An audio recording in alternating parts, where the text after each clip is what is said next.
ನಮ್ಮ ಕೇಂದ್ರ ಸಮಿತಿ ವತಿಯಿಂದ ನಾವು ಬೃಹತ್ ಪ್ರತಿಭಟನೆಯನ್ನು ಆಯೋಜಿಸಿದ್ದೀವಿ. ದಿನಾಂಕ 11/3/2026 ಈ ಪ್ರತಿಭಟನೆಯಲ್ಲಿ ಹಲವಾರು ಸಂಘ ಸಂಸ್ಥೆಗಳನ್ನು ಭಾಗವಹಿಸಿ, ಯಾಕಂದರೆ ಈ ವಿದ್ಯುತ್ ಸಂಪರ್ಕ ಇಲ್ಲದೆ ಸುಮಾರು ಜನಕ್ಕೆ ಪ್ರಾಬ್ಲಮ್ ಆಗಿದೆ. ಮುಖ್ಯವಾಗಿ ಕಟ್ಟಡಗಳು ಕಟ್ಟಿಲ್ಲ ಅಂತ ಅಂದಾಗ ಸುಮಾರು ಇಂಡಸ್ಟ್ರಿಗಳಿಗೂ ಎಫೆಕ್ಟ್ ಆಗುತ್ತೆ. ಯಾವ್ಯಾವ ಇಂಡಸ್ಟ್ರಿ ಅಂತಂದರೆ ಪೇಂಟ್ ಇರ್ಬೋದು, ಐರನ್ ಇರ್ಬೋದು, ಮತ್ತು ಸಿಮೆಂಟ್ ಫ್ಯಾಕ್ಟ್ರಿಗೆ ಇರ್ಬೋದು, ಮತ್ತು ಬಿಲ್ಡಿಂಗಲ್ಲಿ ಏನೇನು ಮೆಟೀರಿಯಲ್ ಉಪಯೋಗಿಸ್ತೀವಿ ಅವರೆಲ್ಲ ಇಂಡಸ್ಟ್ರಿ ಹೋಗ್ಬೋದು, ಬಿಸ್ನೆಸ್ ಆಟೋಮೆಟಿಕ್ಕಾಗಿ ಕಮ್ಮಿ ಆಗುತ್ತೆ.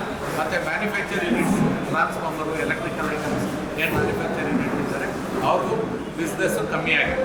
ಅವ್ರಿಗೂ ನಾವು ಮನವರಿಕೆ ಮಾಡಿ ಈ ನಮ್ಮ ಬೆಂಬಲ ಕೊಡಿ ಅಂತ ಕೇಳಿದ್ದೀವಿ. FKCC ಅವರು ಕೊಟ್ಟಿದ್ದೀವಿ, ಇಂಡಿಯಾ ಇಂಡಸ್ಟ್ರಿಯಲ್ ಅಸೋಸಿಯೇಷನ್ ಮತ್ತು ಎಲೆಕ್ಟ್ರಿಕಲ್ ಮರ್ಚೆಂಟ್ ಅಸೋಸಿಯೇಷನ್ ಅವರು ಮತ್ತು ಕಾರ್ಮಿಕರ ಅವ್ರಿಗೂ ನಾವು ಮನವರಿಕೆ ಮಾಡಿದ್ದೀವಿ. ಅವರೆಲ್ಲರೂ ಬಂದು ಈ ಪ್ರತಿಭಟನೆಯಲ್ಲಿ ಭಾಗವಹಿಸಿ ನಿಮಗೆ ಬೆಂಬಲ ನೀಡ್ತೀವಿ ಅಂತ ಹೇಳಿದರೆ ಈ ಕಾರ್ಯಕ್ರಮ ಹಮ್ಮಿಕೊಂಡು ಗ್ರಾಹಕರಿಗೆ ಮತ್ತು ಸರ್ಕಾರಕ್ಕೆ ಇದರಿಂದ ಏನು ತೊಂದರೆ ಆಗುತ್ತೆ ಅನ್ನೋದನ್ನ ಮನವರಿಕೆ ಮಾಡಿದ್ದೀವಿ.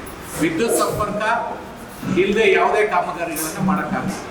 ಯಾಕಂದರೆ ಹಿಂದೆ 2018ರಲ್ಲಿ ಫಂಡಮೆಂಟಲ್ ರಿಕ್ವೈರ್ಮೆಂಟ್ ಅಂತ, ಏನಂದರೆ ಮಿನಿಮಮ್ ರಿಕ್ವೈರ್ಮೆಂಟ್, ನೀರು ಮತ್ತು ವಿದ್ಯುತ್ ಸಂಪರ್ಕ ಮೂಲಭೂತ ಸೌಕರ್ಯ ಅಂತ ಹೇಳಿ ಕರೆಂಟಾಗಿ ಕೊಡ್ತಾ ಇದ್ರು. ಇದಕ್ಕೆ ಮುಂಚೆನೂ OCCC ಮಾಡಿದಾಗ ಇದೇ ಹೈಕೋರ್ಟ್ ಆದೇಶದಲ್ಲಿ ಮೂಲಭೂತ ಸೌಕರ್ಯ ಬೇಕು ಅಂತ ಹೇಳಿ ಕೇವಲ ಒಂದು ಆಧಾರ್ ಕಾರ್ಡು ಅಥವಾ ಪ್ರೂಫ್ ಆಫ್ ಓನರ್ಶಿಪ್ ಕೊಟ್ಟರೆ ವಿದ್ಯುತ್ ಸಂಪರ್ಕವನ್ನು ನೀಡ್ತಾ ಇದೆ.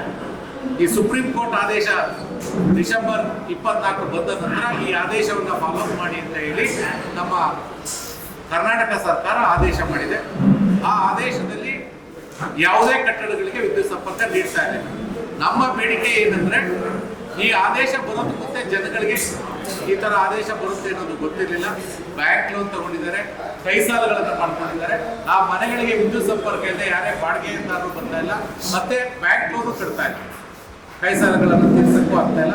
ಅದರಿಂದ ಹಲವಾರು ಗ್ರಾಹಕರಿಗೆ ತುಂಬ ತೊಂದರೆ ಆಗಿದೆ. ವಿದ್ಯುತ್ ಸಂಪರ್ಕ ಇದೆ, ಮನೆಗಳು ಅವೈಜ್ಞಾನಿಕವಾಗಿ ಬಿದ್ದಿವೆ, ಮತ್ತೆ ಆ ಕಟ್ಟಡದ ಕರೆಂಟ್ ಇಲ್ಲದೆ ಅನೈತಿಕ ಚಟುವಟಿಕೆಗಳು ಆ ಕಟ್ಟಡಗಳಲ್ಲಿ ನಡೀತಾ ಇದೆ. ಅದರಿಂದ ಸರ್ಕಾರಕ್ಕೆ ಮತ್ತು ಪೊಲೀಸ್ ಇಲಾಖೆಗೂ ತೊಂದರೆಗಳಾಗ್ತಾ ಇದೆ. ಆದ್ರಿಂದ ಇಂಥ ಕಟ್ಟಡಗಳಿಗೆ ನಾವು ಸುಪ್ರೀಂ ಕೋರ್ಟ್ ಆದೇಶನ ಫಾಲೋ ಮಾಡಬೇಡಿ ಅಂತ ಎಲ್ಲೂ ಹೇಳ್ತಾ ಇಲ್ಲ. ಹಿಂದೆ ಇದ್ದಂಥ ಕಟ್ಟಡಗಳಿಗೆ ಟೆಂಪ್ರವರಿ ತಗೊಂಡು ಈ ಹಿಂದೆ 4/4/2025 ಈ ಆದೇಶ ಏನು ಮಾಡಿದ್ದಾರೆ, ಸುಪ್ರೀಂ ಕೋರ್ಟ್ ಆದೇಶವನ್ನು ಕಡ್ಡಾಯವಾಗಿ ಫಾಲೋ ಮಾಡಿ ಅಂತ.